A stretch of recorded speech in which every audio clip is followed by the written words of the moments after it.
हो गए यशोदा? खुद पूरा स्वप्न देखो क्या?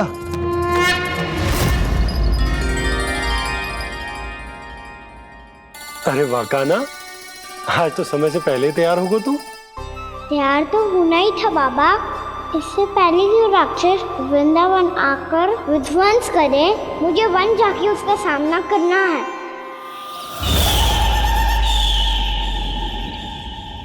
मैया शीघ्र भोजन बांधो, गौचरण के लिए विलंब हो रहा है। ना, आज कहीं ना जाएगा तू। आज घर पे विश्राम कर। ऐसा क्यों कह रही हो यशोदा? हर बार क्यों का उत्तर देना आवश्यक ना है जी। मैं ना चाहती आज ये जाए, तुझे ना जाएगा बस।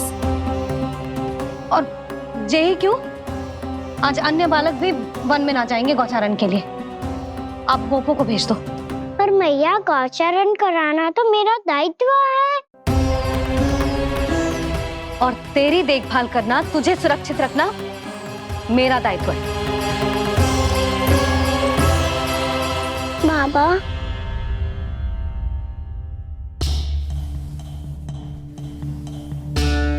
आज कछु मत बोल लल्ला। कभी कभी तेरी मैया को मना पाना मेरे बस की भी बात ना होती। आज कछु ऐसो ही दिन है। तूने देखो ना कैसे निर्णय करके बैठ गई है। इससे पहले कि वो राक्षस जगजा और वृंदावन वासियों को कोई हानि पहुंचाए, मुझे वहां पहुंचना पड़ेगा। पर कैसे?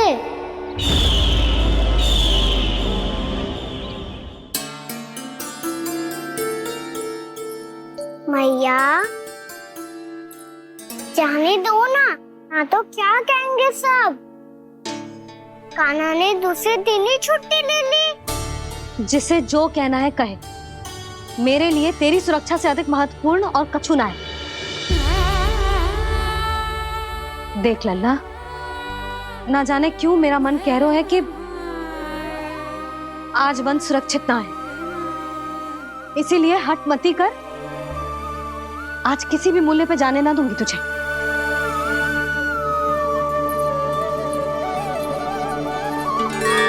मैया ने ठान लिया, आज वन जाना है तो कोई और ही उपाय खोजना पड़ेगा यहाँ से निकलने का। सुनो, आज गौचारण के लिए गोप जा रहे हैं। हमारी छुट्टी है आज। पर क्यों बलराम? वो तो कान्हा ही जाने। सारी मैया ऐसी होती है क्या मुन्नी?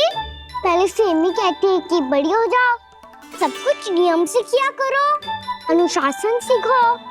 सेमी उसे तुड़वा के कहती है आपकी छुट्टी। तू चाहे जितना भी स्वांग कर ले लल्ला, कछु भी कह ले, कछु भी कर ले, मैं तो तुझे बाहर ना जाने दूंगी। वन छोड़, मैं तो तुझे चौबारे तक भी जाने की आज्ञा ना दूंगी आज। चल पी ले अब।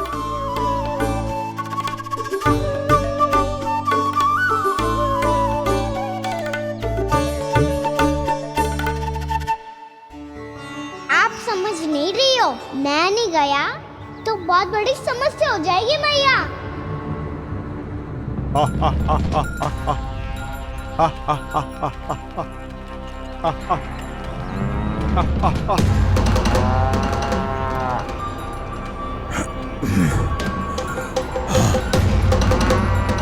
दिन निकले पूरे प्रहर बीत गया। इन गोपों में तो कोई भी बालक नहीं है, परंतु कंस ने तो कहा था कृष्ण गोपालक है।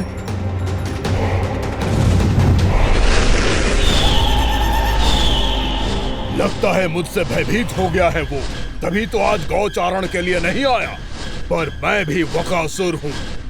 जल में छिपी हुई मछलियों को ढूंढ निकालना बहुत अच्छी तरह आता है मुझे।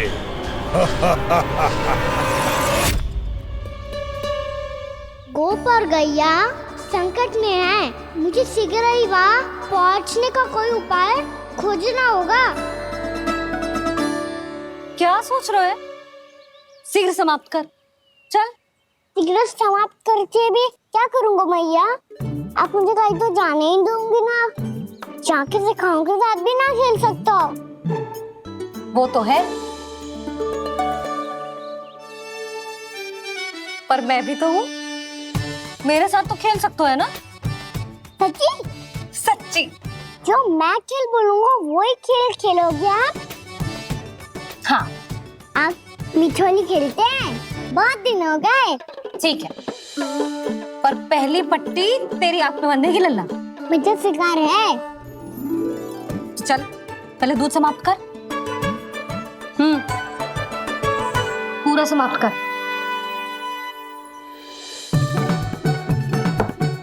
ये हुई ना बात। आजा खड़ा हो।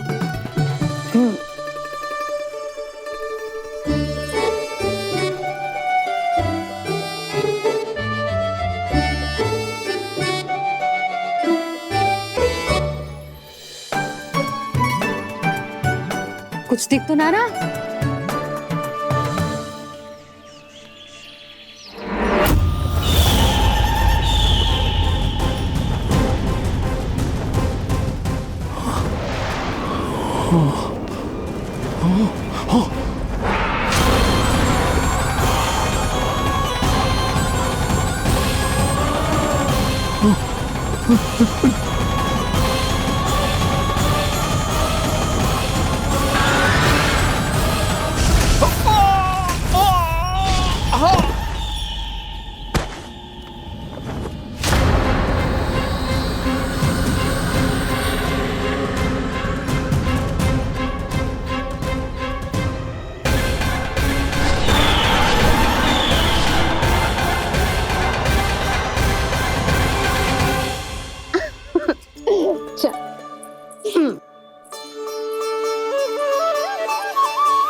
मैं यहाँ हूँ।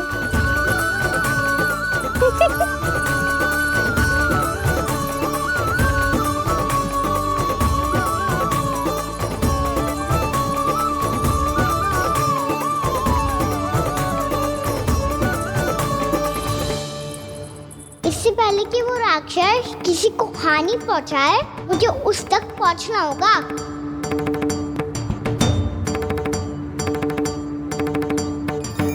सिगरेट करनी होगी मुझे।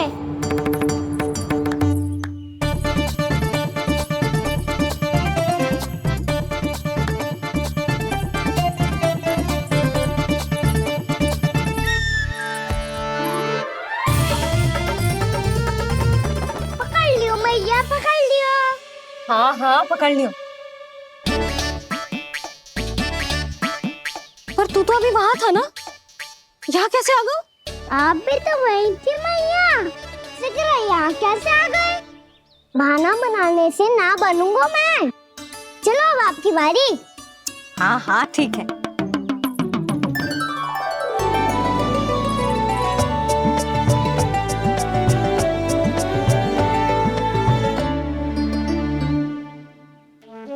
क्षमा करना मैया, पर मुझे जाना पड़ेगा।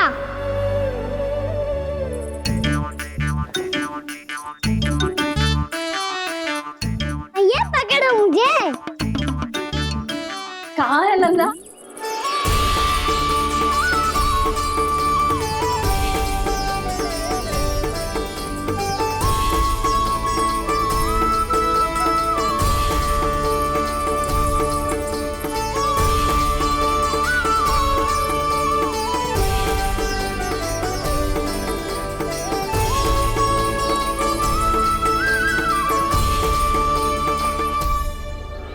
योजना सफल हो गई।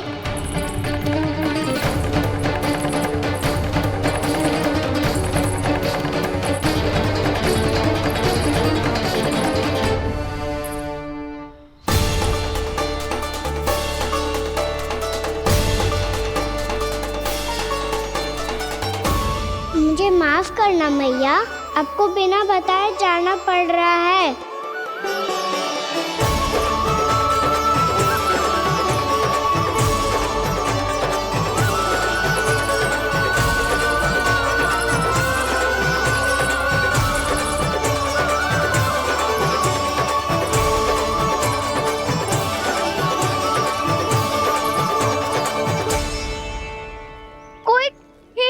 क्या मिल रहा है अभी तक?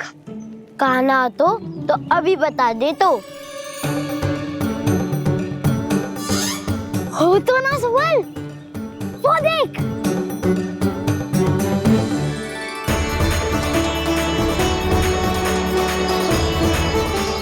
क्या कर रहा है इतनी शीघ्रता में?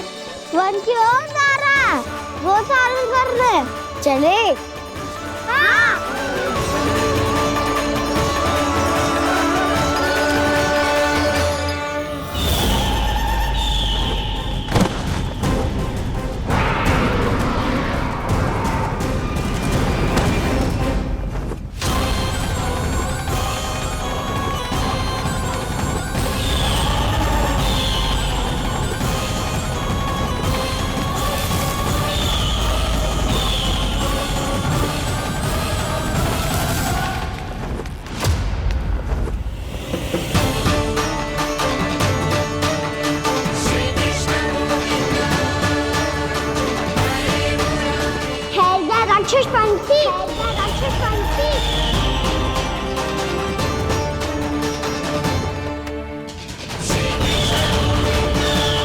गोपालक कृष्ण हूँ मैं, नंदराज का लल्ला, वृंदावन का राजकुमार। मेरे रहते तो मेरी प्रजा को कोई हानि ना पहुंचा सकता। तू है कृष्ण? तुझ पर क्या प्रहार करूं मैं? मुझे तो लगा था विष्णु की तरह तेरे एक हाथ में चक्र होगा, दूसरे में गदा, पर तू तो नन्हा सा बालक है। कोई शक्ति नहीं है तेरे पास और ना ही है कोई अस्त्र या शस्त्र।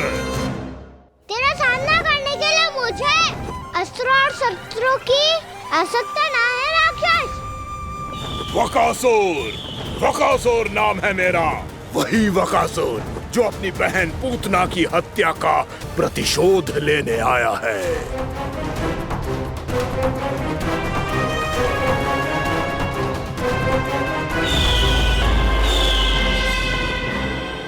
जानता है, इंद्र, अग्नि, वायु, वरुण, यम या कोई भी अन्य देवता, कोई मेरे समान शक्तिशाली नहीं है। और तू, मुझ जैसे पर्वत के सामने एक तिनके जैसा तू करेगा मेरा सामना? तू रोकेगा मुझे? बस एक ही प्रहार में तुझे अपना आहार बना लूंगा मैं। छोटा चना बाजेगा ना। धमकियां देने से युद्ध नहीं जीते जाते बदकसूर। जो कार्य हो करके दिखाओ।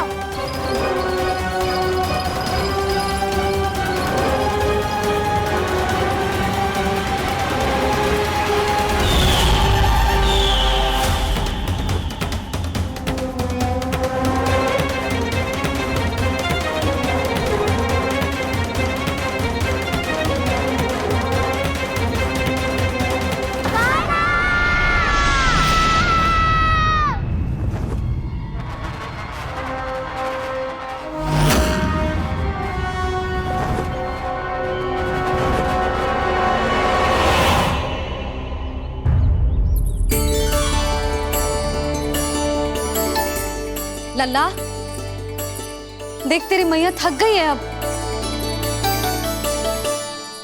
अब बस कर लल्ला, ताली बजा। कान्हा, अब बस कर।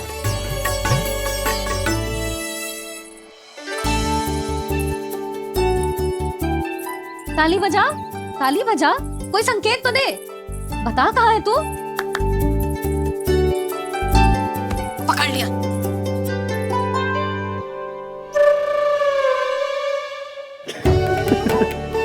आप भी ना बड़े हो गए हो पर बचपना ना गया आपका ना। बच्चे कहाँ गया? जी रोकान।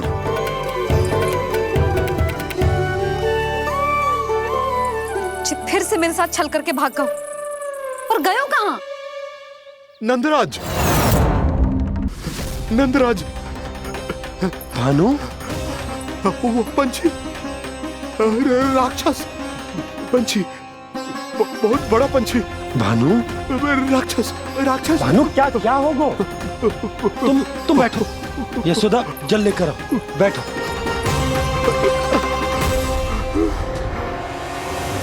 यदि आपको भूख लगी है तो मुझे खा लो, पर मेरे थकाव को छोड़ दो पंछी जी। आप मुझे ही खा लो, लेकिन कान्हा को छोड़ दो।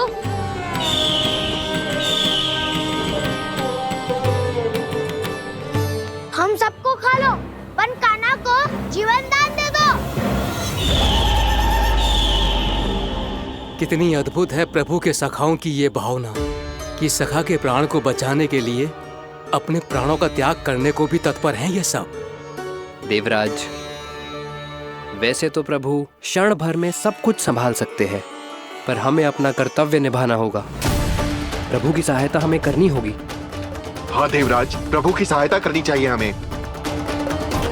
स्वयं नारायण की कृपा है हमारे मित्र पर, उसे छोड़ दो, अन्यथा देवता तुम्हें नहीं छोड़ेंगे। पर मैं देवता के आने की प्रतीक्षा नहीं करूंगा।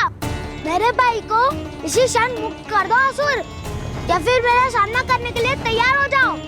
आवश्यकता पड़ी तो तुम्हारा उधर फाड़ के भी अपने भाई की रक्षा करूंगा मैं। तो फिर आ बालक, तुझे भी तेरे भाई के पास पहुंचा देता हूँ मैं। प्रयास करके तो देखो दोस्त, तुम्हारे चोंच के टुकड़े टुकड़े ना कर दिए तो मेरा नाम भी बलराम नहीं, तो मेरा नाम भी बलराम नहीं।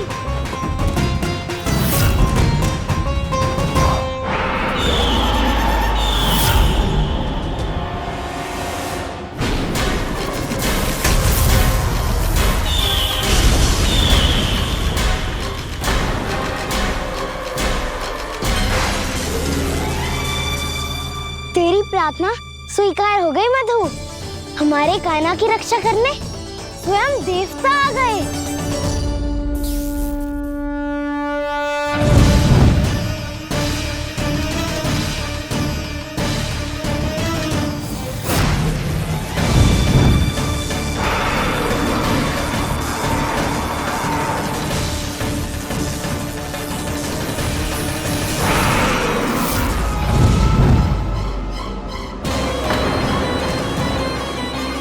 मत करो इंद्र, अपने वज्र का प्रयोग मत करो। तुम्हारे प्रहार से मुझे गुदगुदी हो रही है।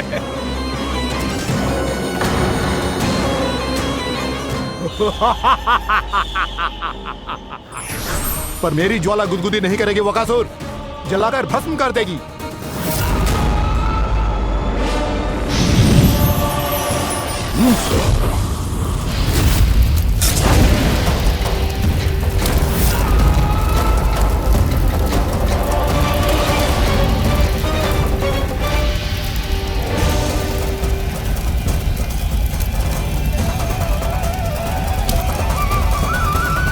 क्या बहुत बहुत बड़ो पंछी। पंछी? बहुत बड़ो पंछी। पंछी नहीं, वो राक्षस कान्हा को निगल गया।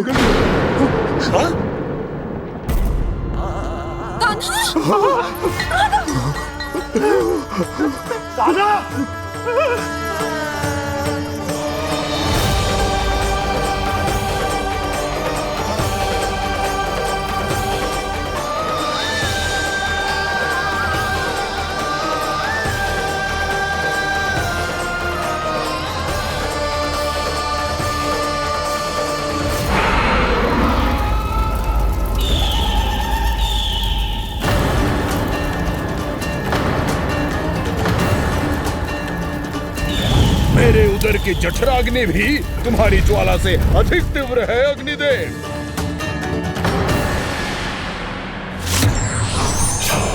अब यम का पाश ही दंड देगा इसे।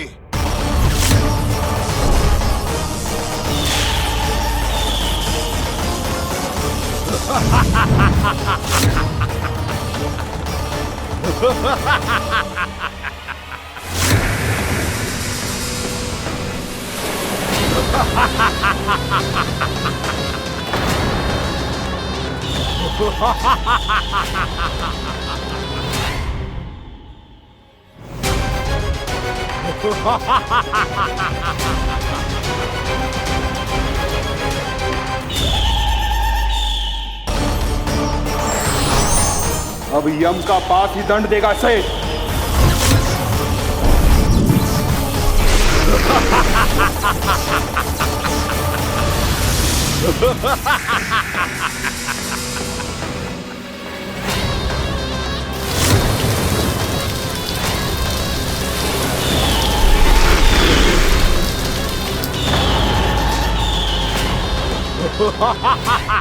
तूने जल की धार को भले ही काट दिया हो दुष्ट, पर हिम में धार नहीं होती। अब मेरी हिम शक्ति तुझे जमाकर नष्ट कर देगी।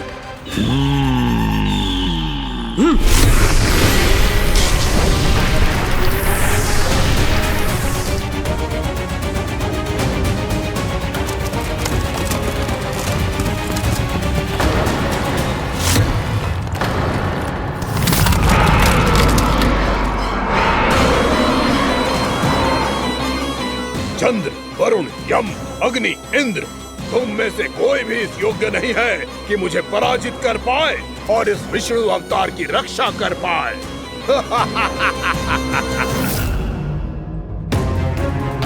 इस असुर को तो देवता कुछ ना बिगाड़ पा रहे हैं। अब क्या होगा खाना का? बकासुर, मैं अपनी किरणों की ताप से तुझे छल्दी छल्दी कर दूंगा।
पुत्र कार्तिकेय, इस असुर के उदर को फाड़कर अपने पिता के सखा श्री कृष्ण को मुक्त कराओ पुत्र।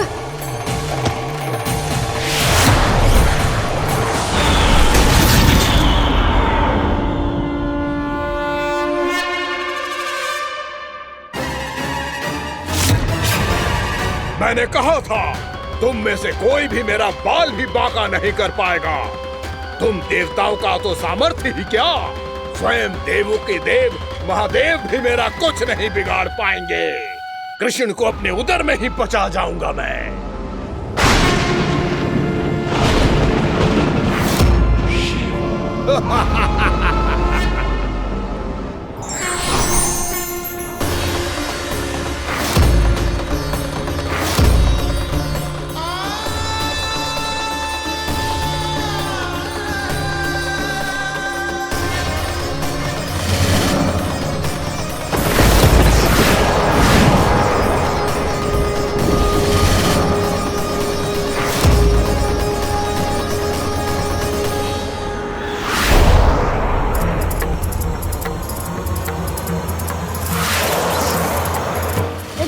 शिव शंकर का त्रिशूल है। एक ही बार में इस असुर का प्राण ले लेगा ये। हाँ, महादेव का त्रिशूल।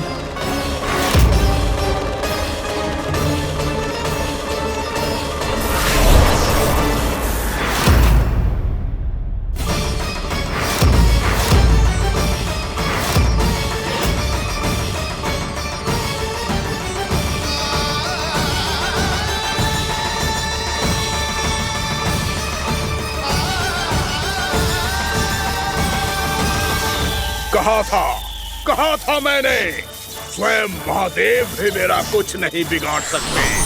अजय हूं मैं, अजय।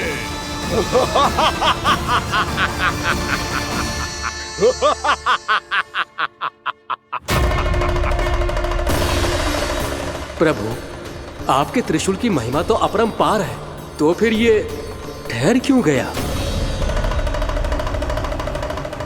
आपने अपने त्रिशूल को वापस क्यों ले लिया महादेव? इस दुष्ट का संहार क्यों नहीं किया?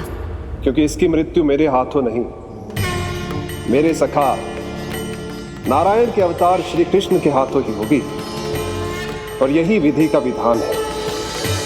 पर पिताजी, श्री कृष्ण तो इस असुर के उदर में फंसे हुए हैं, हम उन्हें मुक्त कैसे कराएंगे? ये उन्हें स्वयं ही मुक्त करेगा पुत्र। श्री कृष्ण अपने अपमान से क्रोधित नहीं होते, पर अपने भक्तों का अपमान वो क्षण भर भी सहन नहीं कर पाते। वकासुर यही भूल कर रहा है, हम सबका निरंतर अपमान करके वो उन्हें क्रोध दिला रहा है। वो ये नहीं जानता कि शीघ्र ही उन्हें अपने उदर में रख पाना उसके लिए असंभव हो जाएगा।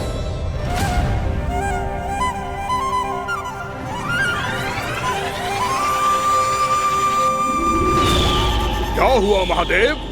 पराजित होकर भी मुस्कुरा रहे हैं। पर अब तो महादेव कहलाने के भी योग्य नहीं रहे आप। असफल देवताओं की इस अयोग्य सेना को लेकर चले जाइए यहाँ से। ना ये मेरा सामना कर सकते हैं और ना ही आप। मेरी शक्ति के सामने आप अक्षम हैं महादेव।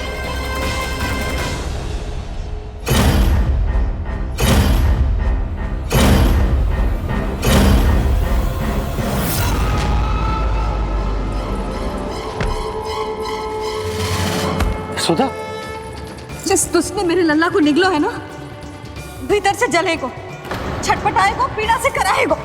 जिस दुष्ट ने मेरे लल्ला को निगलो है ना, भीतर से जलेगो, छटपटाएगो, पीड़ा से कराएगो। ये क्या हो रहा है मुझे?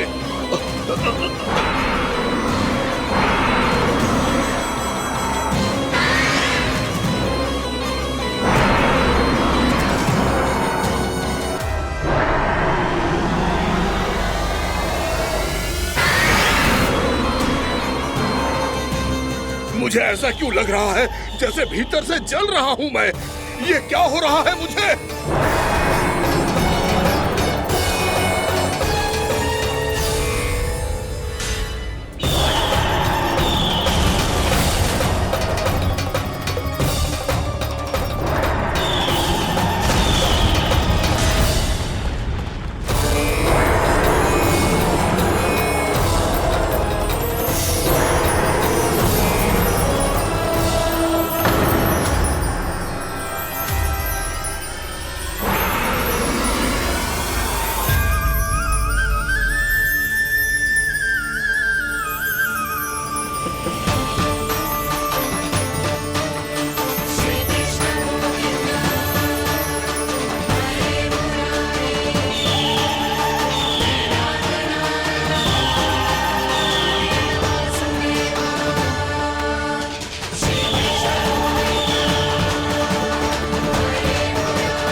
हे प्रभु, मैंने ऐसे कौन से कुकर्म किए थे कि मुझे ऐसी मृत्यु प्राप्त हुई?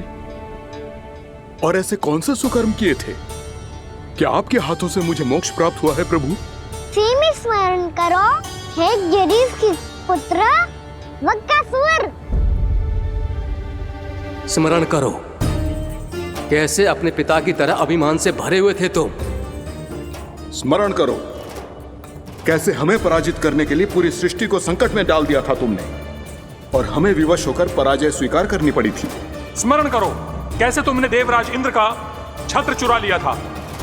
पर यह सब भी पर्याप्त नहीं था वकासुर। तुम्हारे पापों का घड़ा तब भरा था जब तुमने देवी गंगा के जल में साधना करते हुए जजाली मुनि की तपस्या में व्यवधान डाला था।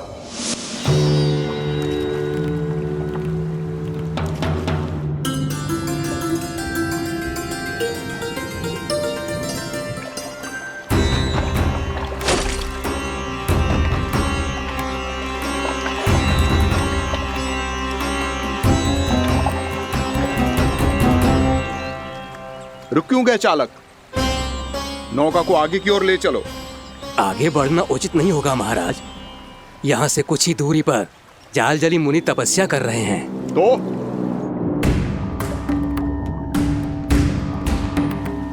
मेरे मत्स्य आखेट के क्षेत्र में इसने तपस्या करने की भूल की है।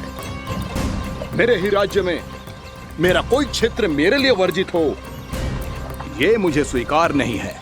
आपने पर्याप्त मत्स्य आखेट कर लिया है महाराज। यदि तुम इन मछलियों का आहार नहीं बनना चाहते हो, चुपचाप मेरी आज्ञा मानो। क्षमा, क्षमा महाराज।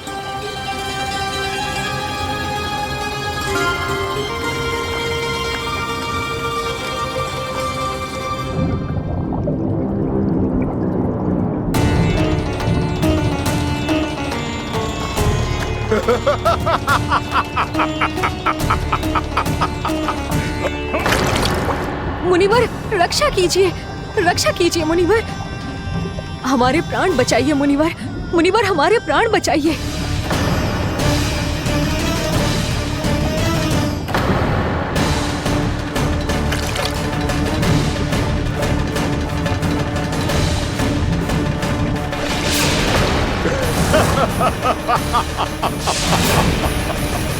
ठहर जाओ असुरराज,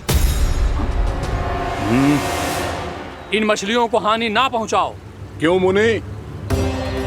अब मछलियां पकड़ने के लिए मुझे तुमसे आज्ञा लेनी पड़ेगी।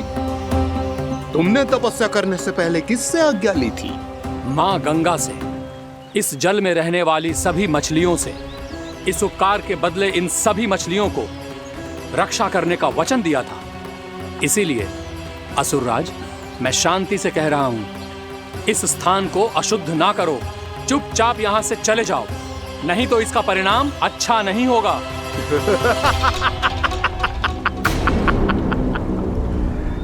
तुम जिन देवताओं की तपस्या कर रहे हो ना मुनि, उन्होंने भी मेरा कुछ नहीं बिगाड़ पाया था, और तुम मुझे धमकी देने का दुस्साहस कर रहे हो।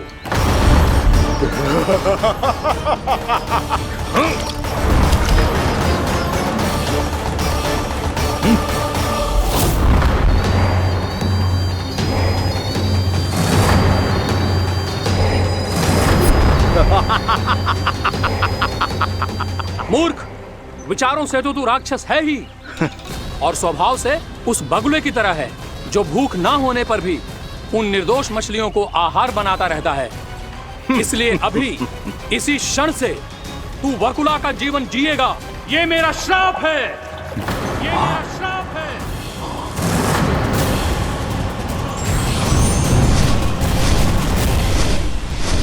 श्राप पाने के बाद तुम्हें आभास हुआ कि तुमने कितना बड़ा अपराध किया था, और तब तुम जजाली मुनि से क्षमा याचना करने लगे। तुम्हारे अपराध बोध को जानकर मुनि श्रेष्ठ शांत हुए और उन्होंने तुम्हें वरदान दिया। श्राप से मुक्ति का एक ही मार्ग होता है असुर, पश्चाताप। तुम्हें अपने भूल का पश्चाताप है, इसीलिए मैं तुम्हें वरदान देता हूं। तुम्हें मेरे श्राप से मुक्ति अवश्य मिलेगी। स्वयं प्रभु श्री नारायण के अवतार इस बगुले के देह के बंधन से तुम्हें मुक्त करेंगे।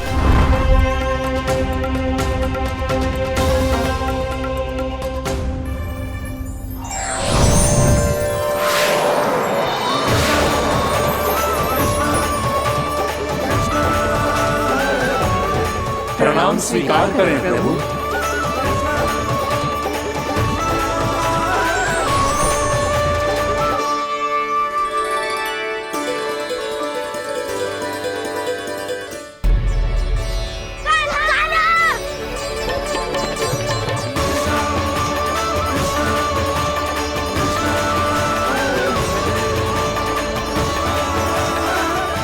मुझे ना बताओ कि तुम सबने क्या देखा है, शायद जो देखो है, बस मैया से कछु मत ही बताना। कान्हा!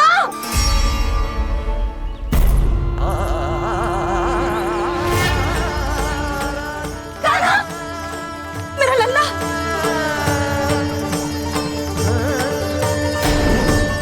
भानु बता रहा था तुझे कोई असुर पंछी निकल गया था। हाँ?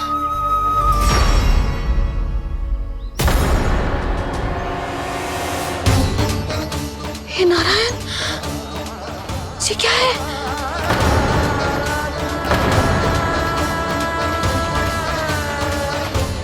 ये सब कैसे हुआ लल्ला? हाँ? कोई बताएगा मुझे ये क्या है?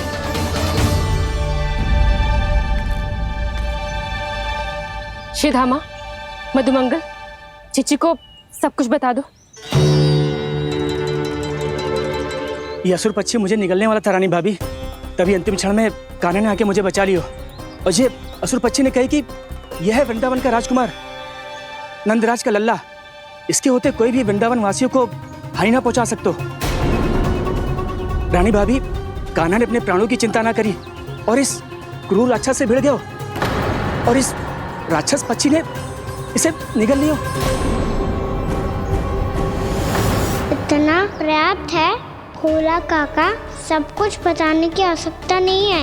ये सब देख के सारी बालक मंडली इतनी व्याकुल हो गई कि सबने अपने प्राण अर्पित कर दिए और इस असुर पक्षी से कहे कि हमें खा लो और हमारे सखा को छोड़ दो। इन बालकों का पराक्रम देख के सभी देवतागण यहाँ आ गए और उनके हृदय भी पिघल गए और उन्होंने इस राक्षस पक्षी से युद्ध करके इसे मार गिराया। देवताओं के राजा इंद्र के वज्र का प्रहार तो मैंने अपनी आंखों से देखा है ताई जी।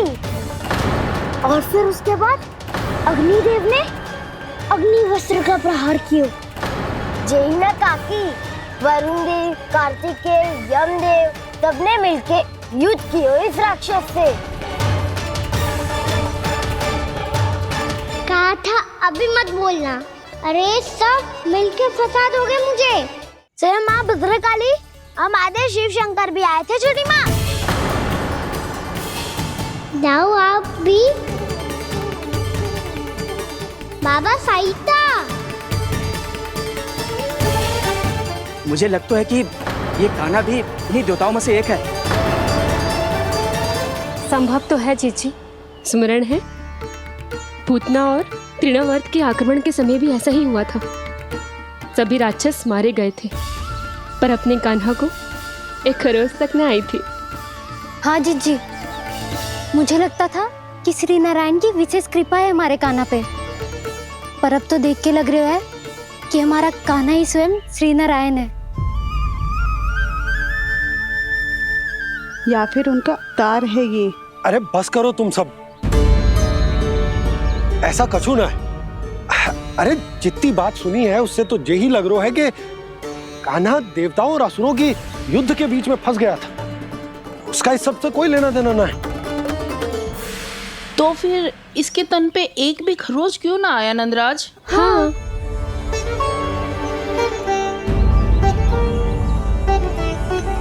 है काकी, खरच तो है।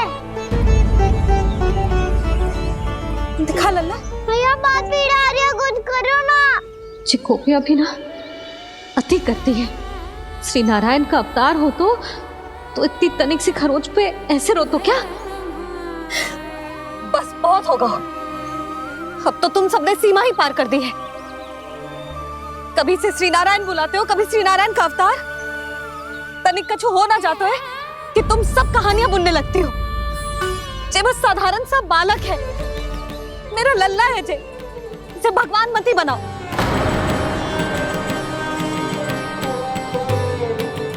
और तू क्या आवश्यकता थी तुझे यहाँ आने की? हाँ, वो भी मुझे बिना बताए। मेरे साथ छल करके आए हो तू। अब तू घर चल, ऐसा दंड दूंगी ना कि मैया बहुत पीड़ा हो रही है। मैया बहुत पीड़ा हो रही है मैया। हाँ नन्ना, तू घर चल, मैं तुझे औषधि लगा दूंगी। हल्दी का लेप लगाऊंगी ना, झट से ठीक हो जाएगा। चल चल।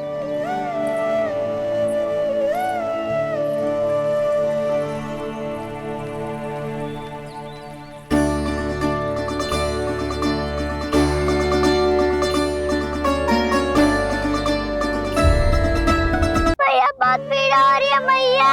हाँ नन्ना, तू घर चल, मैं तुझे औषधि लगा दूंगी। हल्दी का लेप लगाऊंगी ना, झट से ठीक हो जाएगा। चल चल।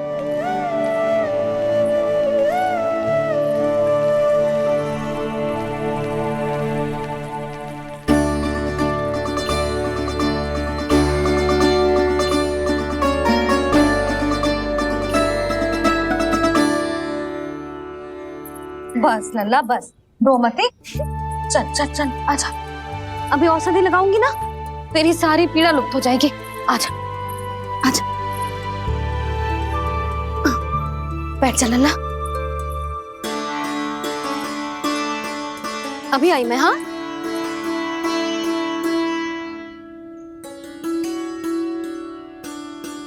मैया। अरे तो अभी तक रो रो है? क्या कह रही थी सारी गोपियां? बता। के मेरा लल्ला श्री नारायण का अवतार है, दिव्य है, भगवान है। और जो भगवान इतनी छोटी सी चोट पे रोते हैं क्या? इतनी तो लगी भी ना है तुझे, जितना तो तू आ ऊ कर रो है।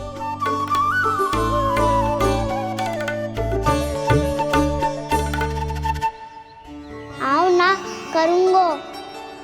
आप ऐसा दुलार थोड़ी करोगी। ओहो, वृंदावन का गौपालक जो इतनी छोटी सी चोट पे रोता है ना? गोप बालकों का मुखिया इतनी छोटी सी चोट पे रोता है? मेरा लल्ला तो सबसे शक्तिशाली है। इतनी छोटी सी चोट तो क्या, बड़े बड़े राक्षसों से भी ना घबराता है। हाँ, एक बार में सबको समाप्त कर देता है कि ना? हाँ मैया, यदि कोई राक्षस वृंदावन की ओर तेरी दृष्टि करके आएगा, तो सबसे पहले कान्हा को सुरक्षा में खड़ा पाएगा। फिर चाहे जो बाल बन के आए या बगुला बन के।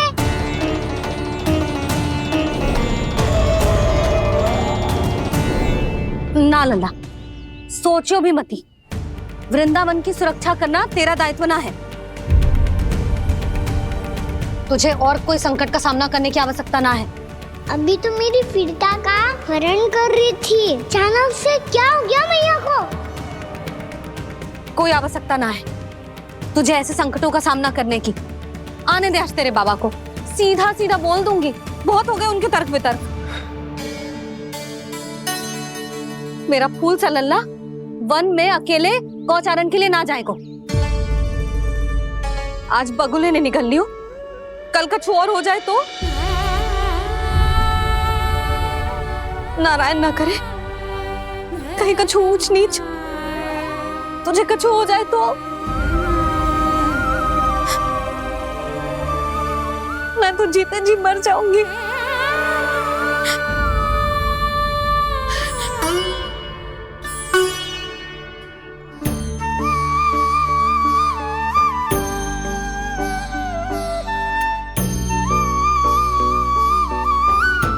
वीर लल्ला की वीर मैया इतनी से बात तो रोती है क्या? क्या करूं कान्हा, तुझे ऐसे बार बार संकट के मुंह में जाते हुए ना देख सकती मैं। तो फिर मैया मैं वचन देता हूँ, आज के बाद मैं गौचारण के लिए तभी जाऊंगा जब आप आज्ञा दोगी। पक्का? छल ना करेगा ना मेरे साथ? मैंने कब छल करो मैया? अच्छा ठीक है, ना करूँ छल। यदि आपसे पूछे बिना बाहर निकलो तो तो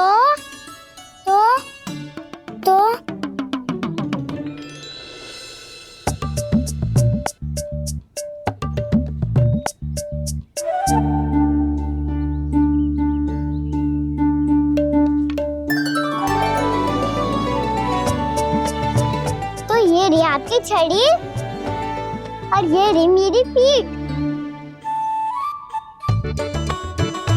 चेक देना तापर तोड़। ठीक है, जब तूने अपना दंड निर्धारित कर ही लियो है तो सोच ले, अब अगर तूने मेरी बात ना मानी तो तोड़ तोड़ छड़ी पड़ेगी। समझ आई?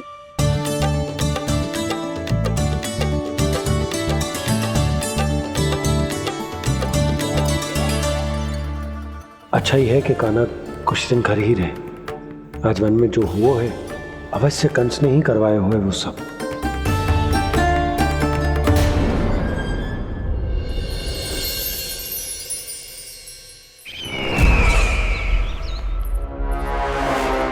आपका ये धनुष तो सबसे अधिक शक्तिशाली था महाराज, ये कैसे टूट गया? कहीं ये बकासुर की पराजय का संकेत तो?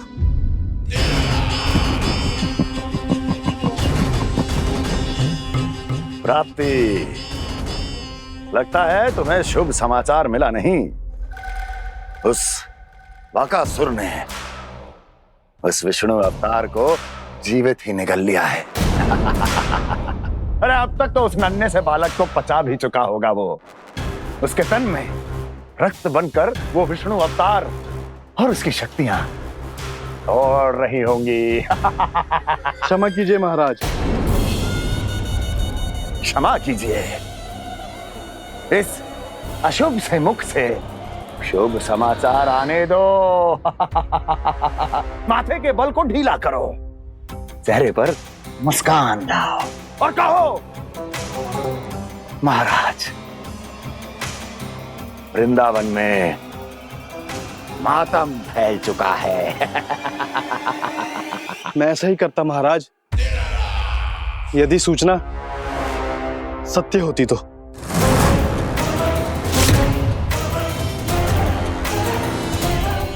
कहना क्या चाहते हो? एक क्षण में सूचना उगलो, अन्यथा मेरा योद्धा बकासुर विष्णु अवतार की तरह तुम्हें भी जीवित निकल जाएगा। आने दो। बकासुर मारा गया महाराज, बकासुर मारा गया महाराज, बकासुर मारा गया। बकासुर मर चुका है? असंभव। असंभव। बकासुर ने उस बालक को निगल तो लिया था, पर उसकी सुरक्षा करने के लिए सभी देवता वहां प्रकट हो गए, पर फिर भी कोई बकासुर का सामना नहीं कर पाया। और फिर क्या हुआ? वो बालक स्वयं ही बकासुर के उदर से बाहर आ गया और उसकी चोंच तोड़कर उसकी हत्या कर दी।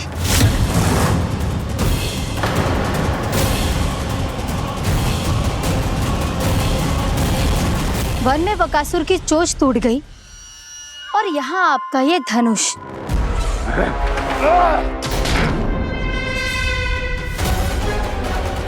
केवल नहीं टूटा तो आपका ये भ्रम महाराज। क्षमा कीजिएगा महाराज, आपका भ्रम टूटना आवश्यक है। आवश्यक है आपको यह आभास होना कि उस विष्णु अवतार को पराजित करने के लिए आपके साधारण योद्धाओं में वो सामर्थ्य नहीं है। वत्सासुर, पूतना, तृणावर्त, बकासुर, ये सब साधारण नहीं थे प्राप्ति, साधारण नहीं थे। फिर तो ये और भी अधिक चिंता का विषय है महाराज, क्योंकि इसका अर्थ तो यही हुआ कि वो विष्णु अवतार कुछ अधिक ही असाधारण है और उसका सामना करने के लिए और उसे मिट्टी में मिलाने के लिए आपको एक ऐसे अस्त्र की आवश्यकता है जो उसके सामने ना झुके और ना ही टूटे।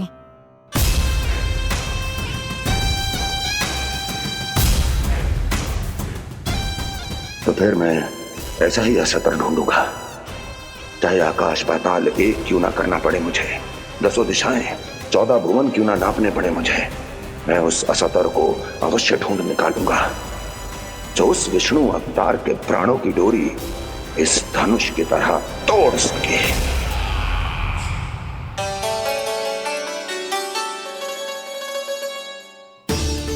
थैंक्स पापा, मैंने मैया को वचन दिया है कि जब तक नहीं चाहेंगी मैं वन नहीं जाऊंगा। इसलिए आप मुझे मारने के लिए कोई शक्तिशाली असुर ढूंढने में व्यस्त रहो। कुछ दिन तब तक मैं व्यस्त रहूंगा अपनी मैया की सेवा करने में।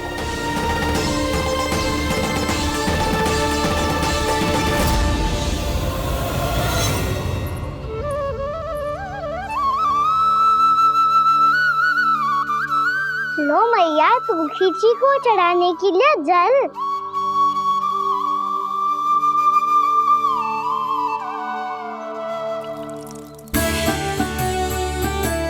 लो मैया, और आटा।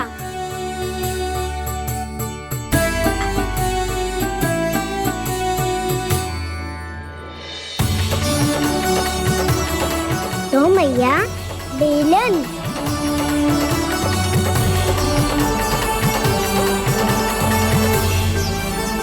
ले तनिक खा ले। ओ मैया, भूख ना लगी है। बिना भूख के खाने से क्या लाभ? और तेरा जब पेट तो कह रहा है कि उसे भोजन चाहिए। और लाभ कैसे ना है लल्ला? भोजन का लाभ है ना, तन को पोषण मिलेगो, स्वास्थ्य बनेगो, जे तेरी भुजाओं में शक्ति आ जाएगी ताऊ के जैसी, ताऊ से भी अधिक। तेरे जे केस भी लंबे हो जाएंगे। सच्ची मैया? सच्ची। माप के देख लियो नित्य दिन। तनिक खा।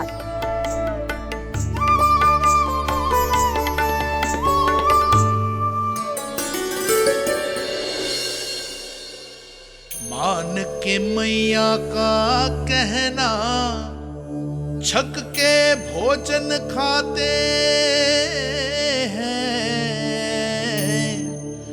नित्य मापते भुजा केश, पर ज्यों का त्यों ही पाते हैं।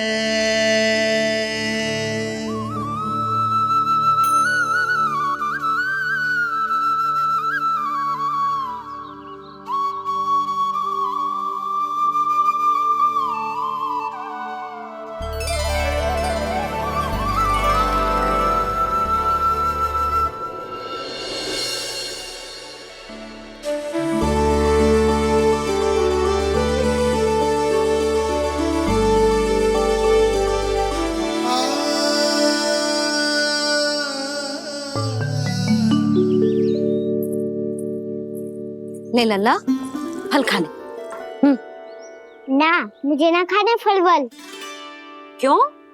लंबे केस और शक्तिशाली भुजाएं ना चाहिए? व्यर्थ है ये सब। पिछले 10 दिनों से देख रहा हूँ, ना केस लंबे हुए हैं, ना भुजाएं शक्तिशाली बनी है। 10 दिन में कछु ना होने वाला। 10 सप्ताह ऐसे खाएगो ना, तब जाके कछु बदलाव दिखेगो। समझ आई? चल अब खा ले। वैसे भी मुझे बहुत सारी तैयारियां करनी है आज। इसीलिए भैया, एकादशी के व्रत के लिए लल्ला। सुनो जी, सारी सामग्री आ गई? हाँ, तुमने जो कही थी सब ले आए हूँ।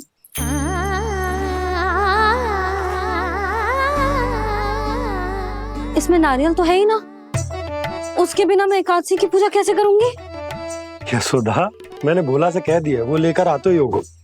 घबराओ मत। कैसे ना घबराओ जी, आपको पता है ना एकादशी का व्रत मेरे लिए कितना महत्वपूर्ण है। पता है। अरे इसमें तो दिए भी ना है। दिए ना है? अब मैं अभी लेकर आता हूँ। आप रहने दो, मैं ही लेके आती हूँ। भक्त भोला राम के यहाँ से है? भक्त भोला राम? मेरा अर्थ है कुमार भोला यहाँ के यहाँ से। हाँ हाँ, वो ही।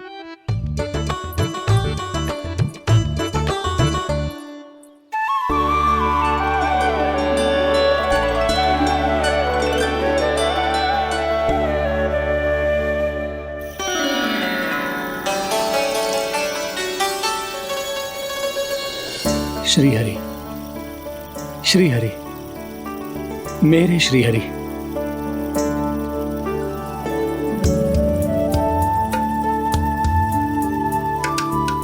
मेरे श्री हरि। भोला राम, मेरी मटकी तैयार है? मेरे श्री हरि, मेरे श्री हरि।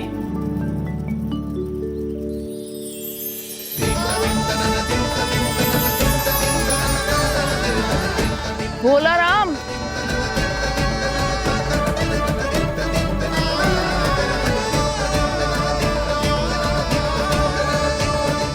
भोला काका, ओ भोला काका।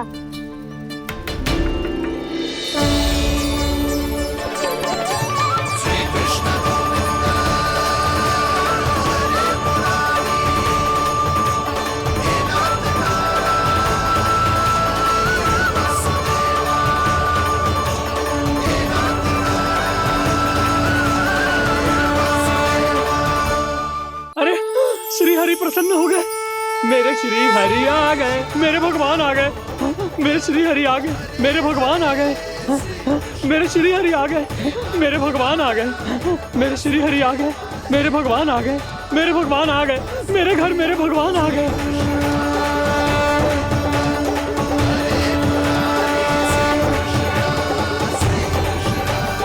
मेरे घर आ गए, मेरे श्री हरि आ गए। हाँ, मेरे श्री हरि आ गए। जे तो बावले थे ही, अब बालकन को भी साथ में मिला लिए। उज्जवल क्या कर रहा है? अरे ठहर जा भोला।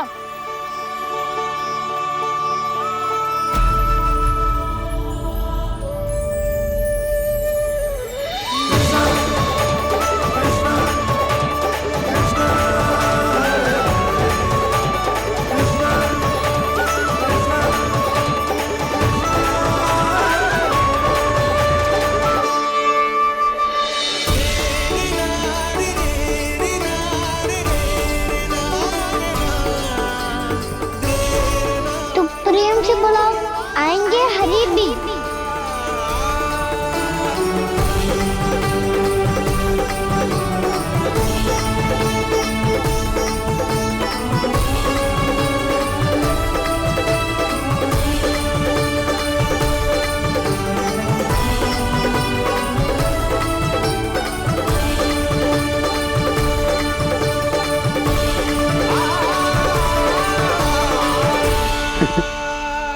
क्या वो गाना? किसकी धुन में झूम रहे तू? निर्मल निशा भक्ति की धुन में।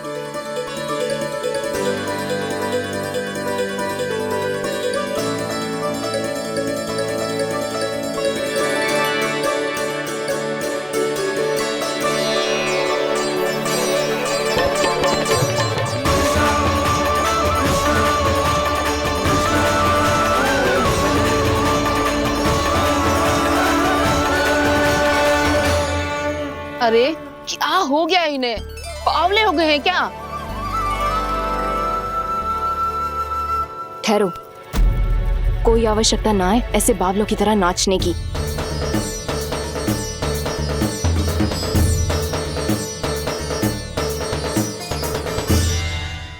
जे बावले ना है मौसी, भक्ति में रम गए। बस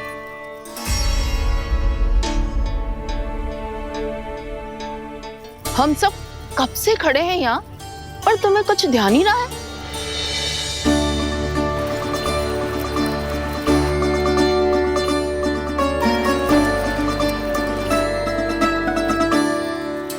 नाच गाने में ऐसे मगन हुए कि हमें देखा भी ना। मुझे नाचते हुए देख मेरे श्री हरि को इतना आनंद आ रहा था कि मैं अपने आप को रोक नहीं सका। और वैसे भी मेरे जन्म का एकमात्र उद्देश्य है श्री हरि की सेवा करना, श्री हरि को प्रसन्न करना। तुम बावले हो भोला राम, या हमें बावला बना रहे हो? श्री हरि और तुम्हें देख रहे हैं? हाँ, अभी वो यहीं थे, देख रहे थे। भोला काका, आपने भी ना अति कर दी। अब हमें भी बताओ तनी, कहाँ थे श्री हरि?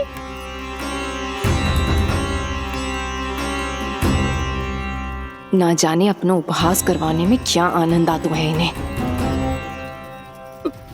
देखो, अब तुम सच मानो या झूठ, लेकिन हमरे श्री हरि यहीं थे, इसी चाक पर अभी। हाँ, लो सुन लो इस मूर्ख की बात। श्री हरि को और कोई स्थान ना मिलो जो इसके मिट्टी के चाक पे आकर बैठेंगे। श्री हरि को और कोई स्थान ना मिलो जो इसके मिट्टी के चाक पे आकर बैठेंगे। श्री हरि को और कोई स्थान ना मिलो जो इसके मिट्टी के चाक पे आकर बैठेंगे। जैसी मैया वैसो ही लल्ला, दोनों का कुछ पता ही ना चलतो, कब किस बात पर प्रसन्न हो जाए और किस बात पर रुष्ट। अरे मैं भला असत्य क्यों बोलूंगा? अभी यही थे श्री हरि। हाँ,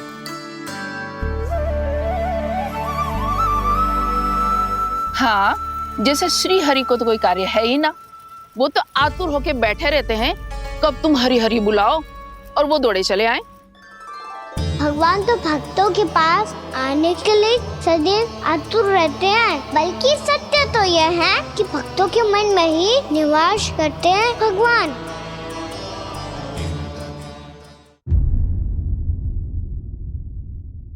अरे मैं भला असत्य क्यों बोलूंगा? अभी यही थे श्री हरि। हाँ,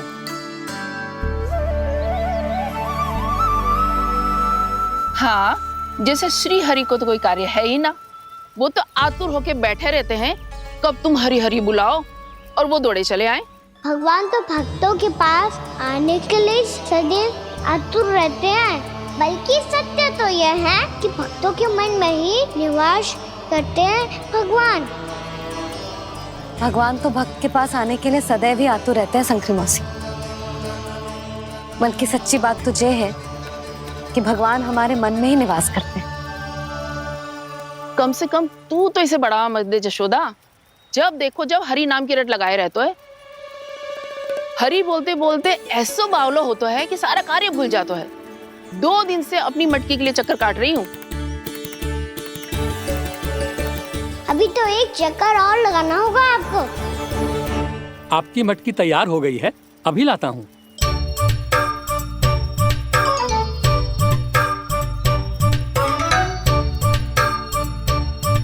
लो जी मटकी।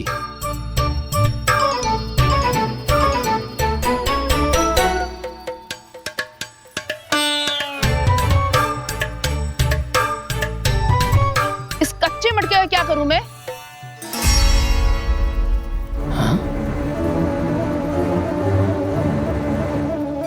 पर इसे तो मैंने भट्टी में पकाया था। अब तू ही देख ले कितना ध्यान रहता है इस कार्य पे। और कह तो है कि श्री हरि आते हैं इससे मिलने। हाँ आते हैं और आगे भी आएंगे हमारे श्री हरि हमसे मिलने। और आके मोक्ष देंगे, है ना?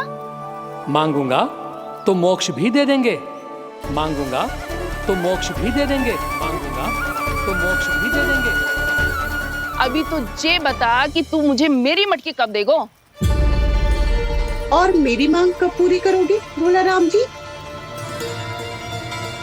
मेरो घड़ा मेरे दिए तो तैयार है ना, कल एकादशी की पूजा और व्रत के लिए। एकादशी का व्रत? हाँ, एकादशी का व्रत। इसे करने से श्री हरि बहुत प्रसन्न होते हैं। अच्छा, फिर तो अभी लाया।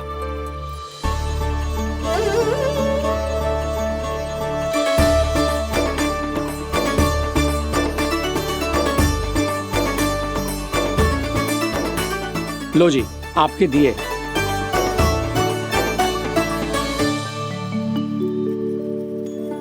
और जो हमने मांगा है वो? बाकी सब शेष द्वादशी के दिन मिलेगा, क्योंकि कल मैं भी एकादशी का व्रत रखूंगा, क्योंकि कल मैं भी एकादशी का व्रत रखूंगा, क्योंकि कल मैं भी एकादशी का व्रत रखूंगा।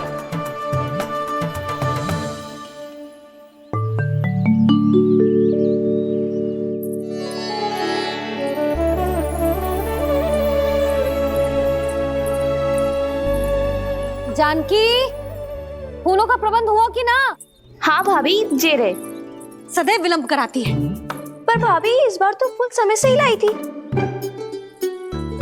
क्या हुआ जशोदा? अभी तो पूजा की तैयारी ना हुई? देखो ना मौसी, ये जानकी ना कुछ छूट ही जाता है इसके कारण। एकादशी की पूजा और व्रत आते ही जसोदा भाभी इतनी वग्र हो जाती है। ऐसो क्या होगा इस पूजा में?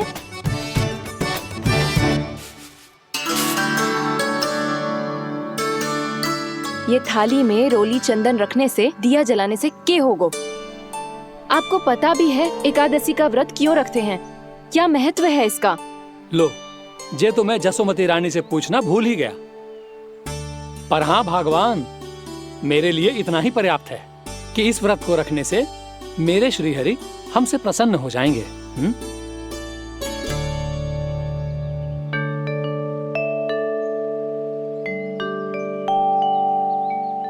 नारायण ही जाने ऐसे कैसे पूजा करते हैं जे श्री हरि की एक मूर्ति तक ना है इनके पास।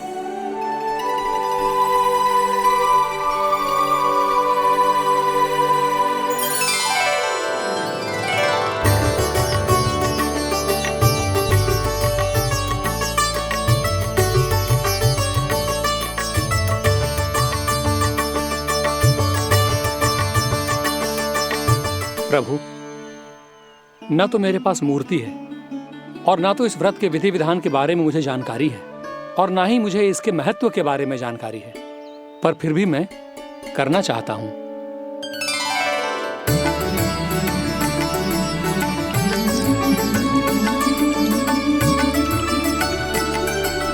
इसीलिए मैं दृढ़ संकल्प लेता हूं, पूरी निष्ठा के साथ, श्रद्धा के साथ और पूरी आस्था के साथ मैं इस व्रत को संपन्न करूंगा।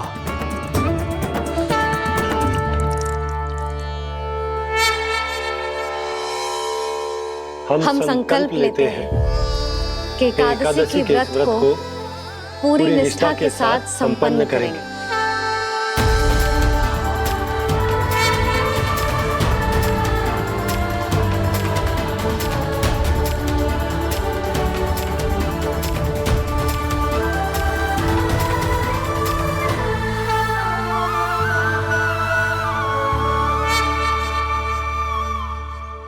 तुलसी जी के पत्ते तो हैं ही ना। श्री नारायण को तुलसी जी के पत्ते के बिना भोग ना चढ़तो है। जानकी, तुलसी के पत्ते कहाँ हैं? भाभी, मैं तो कब से यही पूछना चाह रही थी कि तुलसी के पत्ते लाऊं क्या, पर आप तो व्यस्त थी ना। तुझे कितनी बार समझाओ है ना, यदि तेरे कछु करने से किसी और की कोई हानि ना हो रही हो या किसी के अच्छे कार्य में सहायता हो रही हो तो मुझसे आज्ञा लेने की आवश्यकता ना है। समझ गई भाभी, आगे से जाना उनको। ले अभी लेकर आती हूँ।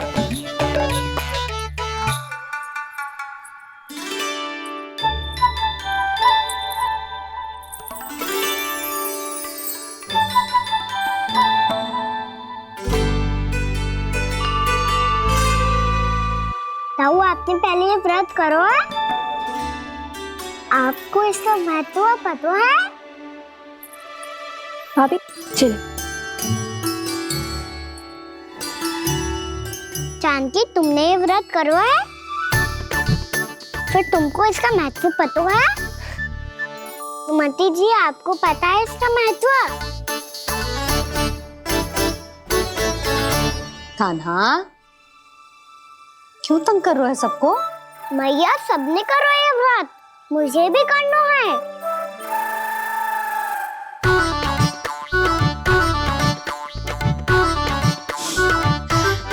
ये व्रत केवल बड़ों के लिए होती है लल्ला। जब आप ये व्रत कर सकती हो, बाबा कर सकते हैं, ये सारी गोपियां कर सकते हैं, वो भी कर सकते हैं, तो मैं क्यों ना कर सकता? क्योंकि तू कल तक भूखा ना रह पाएगो लल्ला। जब भक्त रह सकते हैं, फिर मैं क्यों नहीं रह सकता? मेरा अर्थ है कि नारायण के भक्त मैया, मैया मान जाओ ना, मुझे करने दो ना ये व्रत। अपनी लल्ला पे आप विश्वास ना है आपको? विश्वास है। अच्छा ठीक है, तू भी कर ले।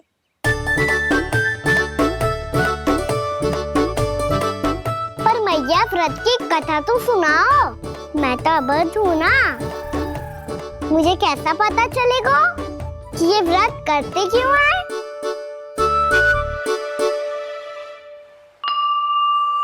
प्रभु, मुझ अबोध को कैसे पता चलेगा कि इस व्रत का क्या विधि विधान होता है और क्यों रखा जाता है और इसका महत्व क्या होता है? मुझे तो आप ही बता सकते हैं प्रभु। जब व्रत कर रहे हैं तब उसका महत्व भी पता होना चाहिए ना। बताओ ना मैया, क्यों रखते एकादशी का व्रत? इसके लिए तो तुझे एकादशी की कथा सुननी होगी। सुनेगो ना?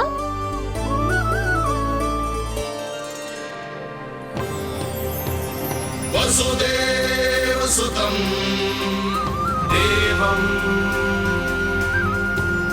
कंसचाणूरमर्दनम् श्रीहरि, यशोदा परमानंदम् कृष्णं वन्दे जगद्गुरुम्। वाह प्रभु, अपने भक्तों को एकादशी व्रत का महत्व समझाने का अच्छा उपाय खोज निकाला है आपने।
अब सब जन एकादशी के व्रत की कथा ध्यान से सुनना, तभी जे व्रत पूरा माना जाएगा।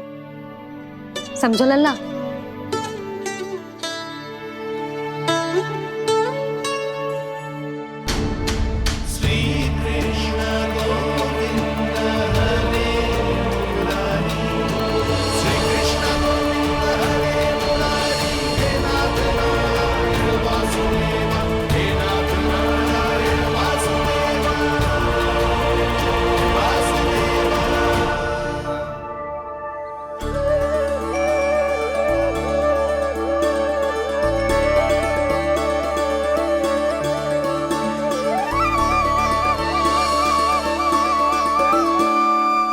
सतयुग में चंद्रावती नाम के नगर में मूरा नाम का एक असुर राज्य करता था।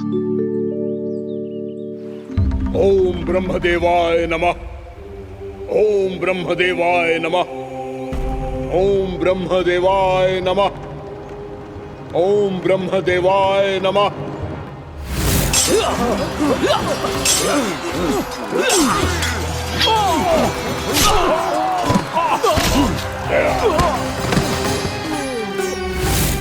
ओम ब्रह्मदेवाय नमः। ओम ब्रह्मदेवाय नमः। जब उसने देवताओं के हाथों असुरों की पराजय देखी, तब वो वरदान पाने के उद्देश्य से ब्रह्मा जी की तपस्या करने चला गया।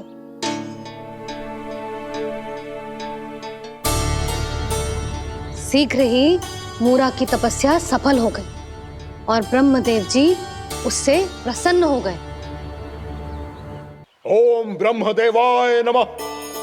ओम ब्रह्मदेवाय नमः। ओम ब्रह्मदेवाय नमः। ओम ब्रह्मदेवाय नमः। ओम ब्रह्मदेवाय नमः। ओम ब्रह्मदेवाय नमः। ओम ब्रह्मदेवाय नमः। ओम ब्रह्मदेवाय नमः। ओम ब्रह्मदेवाय नमः। मूरा, प्रणाम ब्रह्मदेव। तुम्हारी तपस्या सफल हुई। बोलो, तुम्हें क्या वर चाहिए? सृष्टि के रचयिता ब्रह्मदेव, कृपया मुझे ऐसा वरदान दीजिए जिसकी सहायता से मैं त्रिलोकी विजयी बन जाऊं और कोई देवता मुझे पराजित ना कर सके। यहां तक कि देवताओं के रक्षक, सृष्टि के संचालक भगवान श्री विष्णु के लिए भी मैं अपराजय रहूं। तथास्तु, तथास्तु, तथास्तु। प्रणाम ब्रह्मदेव।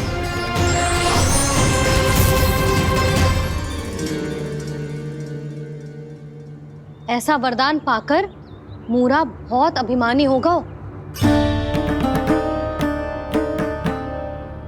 यक्षों, किन्नरों, यहाँ तक कि देवताओं को भी युद्ध के लिए ललकारने लगो, पर किसी ने भी उसकी ललकार को स्वीकार ना करो,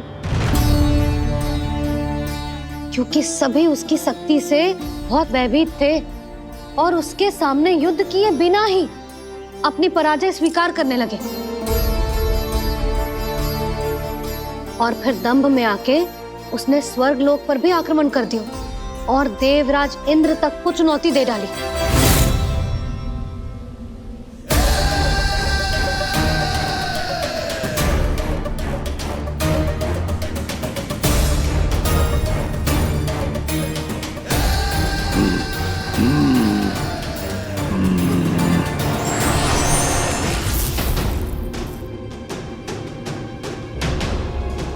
मैं प्रतीक्षा कर रहा हूं देवराज, क्या उत्तर है तुम्हारा?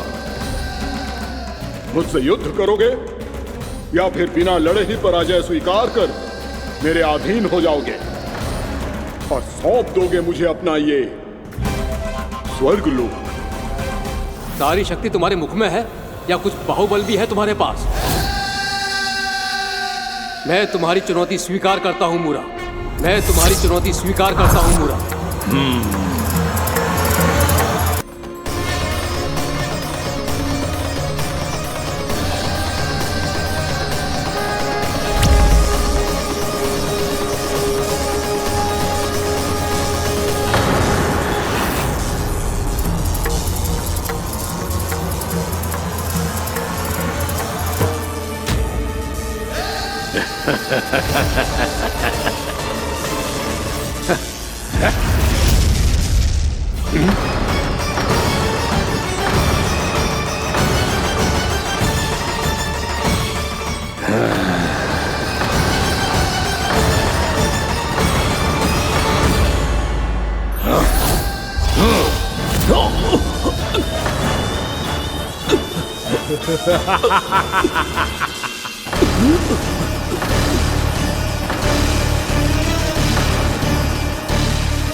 खैरिए देवगण, असुर राज मूरा को ब्रह्मदेव का आशीर्वाद प्राप्त है। आप में से कोई भी इन्हें पराजित नहीं कर पाएगा।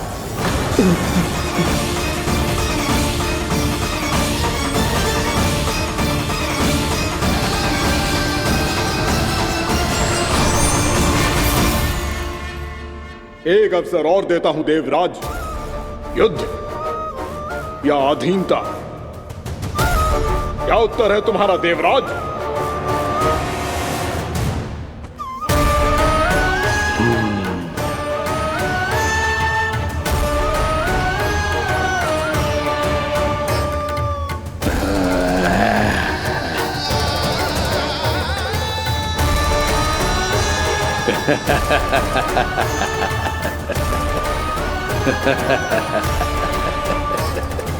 इंद्र और सभी देवताओं ने मूरा के आतंक में आके उससे भयभीत होके अपना सिंहासन छोड़ दियो। अब मूरा स्वर्ग का अधिपति बन गयो और शीघ्र ही उसने अन्य सभी असुरों को स्वर्ग में निवास करने के लिए आमंत्रित कर दिया। और इस प्रकार से वो धीरे धीरे तीनों लोकों का सम्राट बन गया। उसे किसी ने रोका नहीं मैया? ना लल्ला, इतना साहस किसी में था ही ना। और फिर जे निश्चित करने के लिए कि भविष्य में किसी और असुर की मृत्यु ना हो, वो यमराज पे भी विजय प्राप्त करने के लिए यमलोक की ओर प्रस्थान कर दियो। वो तो अपने आप को और सभी असुरों को अमर